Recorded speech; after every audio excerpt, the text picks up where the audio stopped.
In a couple of minutes, we're going to get into something pretty shocking. Amber Rose went on the attack against Kanye West, saying he has unrelentingly bullied her. We're going to get into that in a minute, but we're going to start with something really ominous and troubling about this election. Yeah. And that has to do with emails that are going out, scaring the crap out of potential voters. Yeah, these are emails threatening them over what is going to happen on Election Day or right after Election Day, that their homes may be attacked, may be burned down. And it's interesting who the government at least believes is behind this, because you may think that this is supporting one candidate or another. It turns out these letters are going out to people supporting both candidates. Although it is interesting, Charles, that one of the national security officials came out last night and said it was directed against Trump. I don't think that's true. But a lot of the senators who were debriefed don't think it's true either. But they came out immediately and said it's against Trump. I'm not buying it. But we should get into what the letters say. So one of them comes from, is an email purported to come from the Proud Boys. Of course, the Proud Boys who got all that publicity when President Trump would not directly denounce white supremacy. And the email says, "We are in possession of all your information, email, address, telephone, everything. You are currently registered as a Democrat, and we know this because we have gained access into the entire voting infrastructure. You will vote for Trump on Election Day, or we will come after you. Change your party affiliation to Republican to let us know you received our message and will comply." Now, Charles, just so you know, I mean, two things. One, they have the home address of the people they were sending these to. So that is essentially saying, well, we know where you live, and so Right. we're going to come get you. That in and of itself is intimidating. And the second thing is, this is clearly a pro-Trump email. I mean, there's no doubt that's a pro-Trump email. Well, basically, yeah, it says you will vote for Trump on Election Day. So they're telling you better vote for him or there's going to be a problem. Okay, so let's get to the second email. So the second email says, "Dear neighbor, you've been identified by our group as being a Trump supporter. Your address has been added into our database as a target for when we attack should Trump not concede the election. We recommend you check your home insurance policy, make sure your coverage is up for fire damage, blah, blah, blah. You've been given fair warning."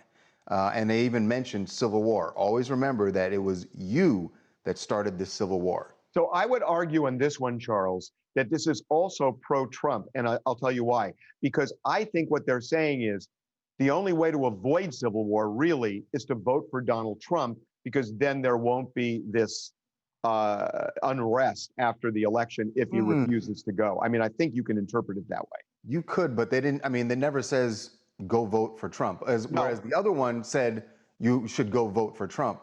This one doesn't say.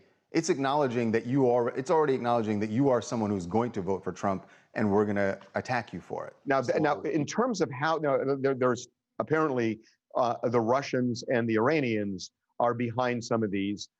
And there was talk yesterday about how on earth did they acquire this information. But a lot of the voting registration information is public.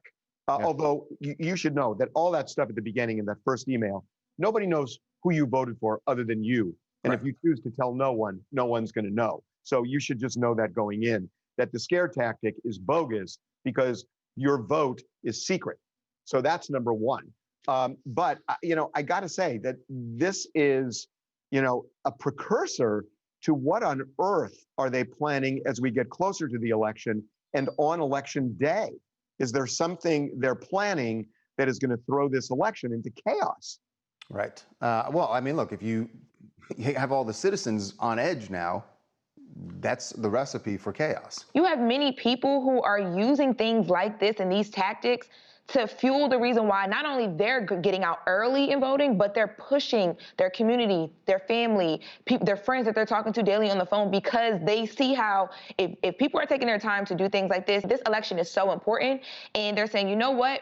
They wouldn't be trying to do this if it wasn't important. So let me go anyway. Let me, fight back by using my voice to get out and vote. We've seen record number early voter lines and, people doing the mail-in voting. So I'm hoping that this too will have the adverse effect and not make people so scared where they accomplish whatever goal that they're trying to accomplish here, because you do have to think that the closer we get, it will get kind of, even more on your seat, on edge, because we're like, 13 days out now and they're pulling these type of tactics. I find it heartening to hear, and I hope it is true, from the government that the Russians and the Iranians are behind these letters that are going out, these emails that are going out. Because if it's coming from them, then it's not something to worry about. If it's coming from it really is coming from your neighbor, from American citizens, then I would be concerned.